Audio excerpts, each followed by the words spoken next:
Hey, it's your boy, Sergeant Hooked on Henshin. So today is our Kamen Rider Revice episode 11. Pretty sure it's what we're on.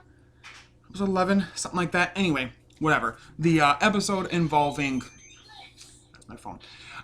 Involving Sakura, mainly focused on Sakura. This was a really, really good episode for a lot of different points, and we'll get to that as clearly as we go in the review. As always, these are... going to be spoiler, a lot of spoilers in them. Kind of have to talk about the plot and the characters and things like that, transformations that happen, stuff like that. So just know that clearly going in, like always. So the episode starts out really well, leading off of last episode, with Sakura kind of feeling left behind a little bit, wanting to go out there and help, but knowing that it's not really getting the fact that it's possible she'll get really badly hurt because she doesn't, right now, have a way to fight as far as having a driver. And she keeps having these interactions here and there with Aguilera. I'm starting to get a feeling, maybe I'm wrong, a possible feeling either A, that they're eventually going to reform Aguilera and they'll be friends. B, that Aguilera is possibly, which is what I'm going with in my head, is that I get the feeling that she is, it's kind of like a Kagero Daiji thing, where she is Sakura's demon half, almost. We meet another, different ancillary, villain in this one that has, this goofy, Daft Punk, cyber mask on. And I'm not quite sure where they're going with that. He seems to be able to freely use the stamp that he uses in this one, the monster stamp, what was the stamp for this one? I can't remember exactly. Without it causing him, he seems to be in complete control of it. And it seems like maybe he created the driver that Sakura eventually gets near the end of the episode, which is very odd. I heard some people saying online that right now they want, Vice to do some more stuff besides just being the butt of a joke. And to an extent, I get that, and to an extent, I agree with that. But also, I've been noticing a lot more in the episodes of Vice being, actually concerned with Ikki and his well-being. There's quite a few times in this episode where he's concerned not only for Ikki, but if something happens with Daiji or with Sakura, he's concerned about that too, and I like that. So that's a really good part of this episode, is kind of Sakura's journey from the beginning of the episode to the end of it. Also, there's a great part in the beginning. We get to see Daiji fully in control, henching into Kamen Rider Live. Actually, he's already Kamen Rider Live in the beginning of the episode. They raid a place and, taking out some dead man stuff. And then later on, him and Daiji get to transform together. And that's a really cool thing to see them do a henshin together. I don't know for sure if Kagero and Kamen Rider Evil are fully gone necessarily. There has been a listing in the toys that Evil is supposed to get an upgrade, which is odd. So I wonder if they're going to separate the two out, or if he'll eventually come to terms with Kagero and they'll be like a Yami Yugi and Yugi type thing, where they flip depending on the situation. Credit of that theory goes to my good friend Geisolg Jacob on Twitter. But anyway, so that was really good stuff with him and Ikki. Really great henshin sequence. They fight together pretty well. He used that catchphrase again. We'll decide if you'll live or die. What is it? Decide your lawfulness or something like that. I can't remember exactly, but he has his own little battle catchphrase, which I really like. So they fight together. There's even a part later on in the episode where he uses the two-side driver as the gun in the gun mode and the Ohin Buster together. He kind of dual wields. That was pretty cool. But throughout the episode, they really do focus on Sakura. She actually is the one that finds out that a single mom, is being used by the new bad guy I talked about, the new human guy that can pretty easily use his stamp without any bad side effects. And he can replicate, that's the thing, he can replicate dead men and stamps somehow, I think.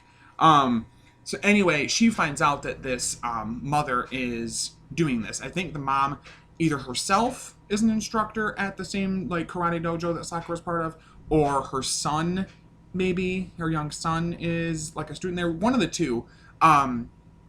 And so she finds out that she's having money troubles, keeps watching her, and finds out that she is, that she has a Vice stamp, so she's been, clearly contracted or whatever. And so she's basically doing it to steal money and use that money for her kid or whatever. And so that's a really good monster of the week little storyline in there. That's pretty good. And kind of reflects things going on that Sakura wants to be able to stand on her own, but that her brothers are wanting to protect her, kind of how the mother is wanting to protect her son, and the son is like, sickly, and she's doing whatever she can to protect them. Same thing, Daiji and Ikki want to do everything they can to protect their family, not understanding that Sakura would like her chance to fight for herself and to protect on her own. But she keeps having these interactions with Aguilera throughout the episode that are really good. I don't think they'll go a route of making her possessed by Aguilera or evil by any means or joining the dead man. Aguilera just tell her, like, to join us and you'll be powerful and blah, blah, blah.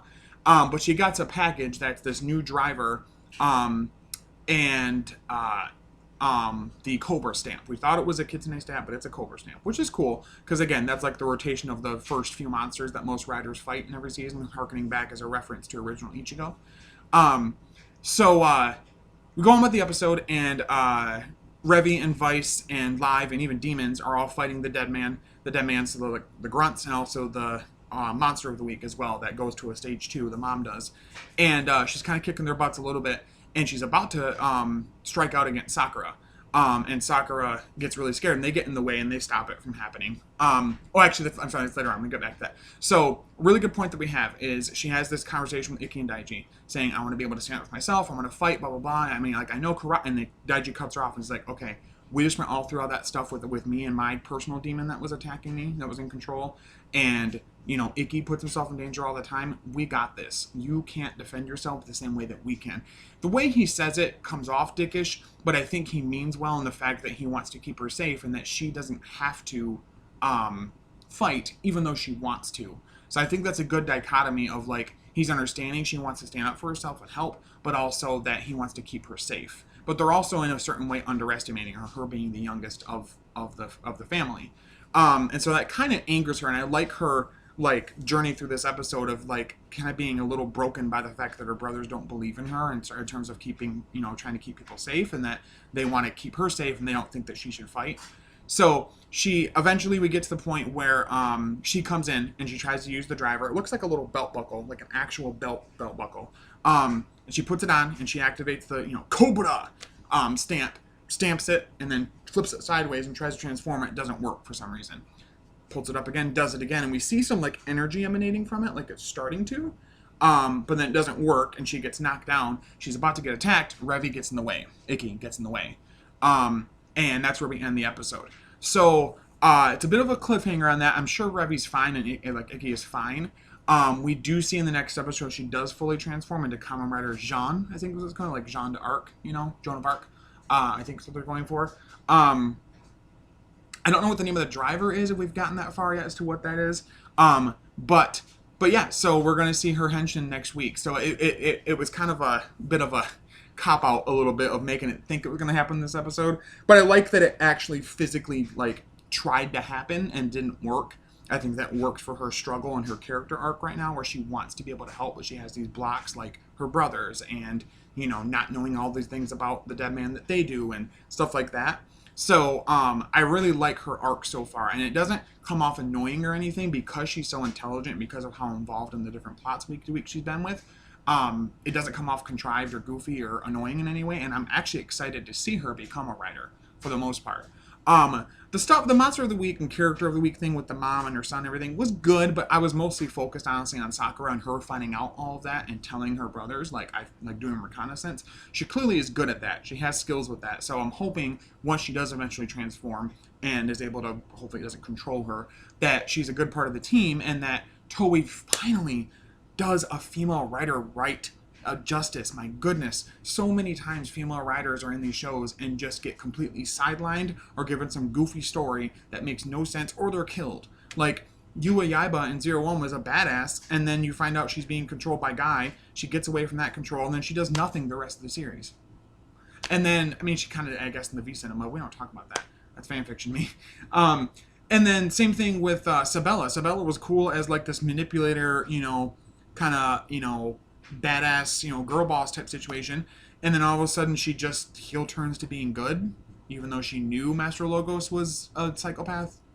And then all of a sudden there's the creepy Oni-sama, I love my brother and want to possibly have children with him thing that's really goofy and weird. So Anyway, I just hope they do Sakura justice here because she deserves it. She's a great character. I really like the Kamen Rider Jean's suit that we've seen so far, the colors of it and everything, and the Cobra aesthetic is really cool. And seeing her use the like karate and martial arts moves within what she does is going to be really cool because Revi and Vice are different. Revi using a lot of kicks because he's a soccer player by trade, and Vice being more like feral and bestial. And whereas Daiji as live is very, very quick and dodging around, uses kicks as well, but he's very like fast on his feet. So it'd be cool to see how Sakura differs from them. I kind of have this pipe dream that the whole family is going to henshin at one point, that the dad and the mom eventually are going to have a driver, and that everybody's going to transform together. But also of note is that George sees the footage of, because I'm pretty sure like through the rider suits or whatever, the technology from that, of Live and of Revi and Vice, that's how they monitor the battles. It looks as though he's very surprised by this driver. So it looks like it's not one that he made.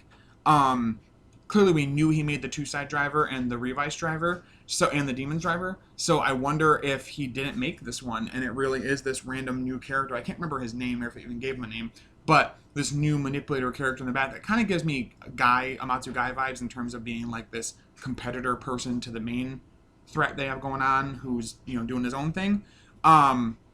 But yeah, it'd be interesting to see how that develops. So overall, I thought the episode was really good. I probably would give it a strong, probably a strong 9.5 out of 10, just because I didn't like that we got cucked on a transformation for Sakura, but I get what they're going for with it, and I give them credit for the storyline she had anyway. But I hope you guys have been enjoying the content so far. I will have a Zenkaiger review up pretty soon. And I am moving pretty soon, hopefully, fingers crossed, knock on wood. We got hopefully a new house situation set up, so we're hoping and praying for that. So if there's a drop in content in that time, that is why, until I get set back up there with internet and all that. But yeah, so keep posted, keep stay tuned on my social medias on Twitter at RioSoulRiderRed / Sergeant Hooked on Henshin is my screen name. Same on Sergeant Hooked on Henshin on TikTok. Here on YouTube clearly. And make sure you guys are subscribing. If you like the content, follow me for more Toku content. Talk about Rider, talk about Sentai, on occasion Power Rangers, on occasion Digimon. I'm contemplating watching a season of Ultraman to start talking about that maybe. I do Henshin videos. I talk about the toys. I talk about the accessories, a bunch of different stuff. But yeah, thank you guys so much for watching. Thanks for liking, commenting, subscribing, all that really good interaction stuff. Even disliking, that's totally fine too, and it just adds more interaction. So I don't think disliking is a possibility anymore. They took that out. Really, YouTube? Anyway, but as always, until next time, stay hooked on Henshins. I'll see you later. Bye-bye.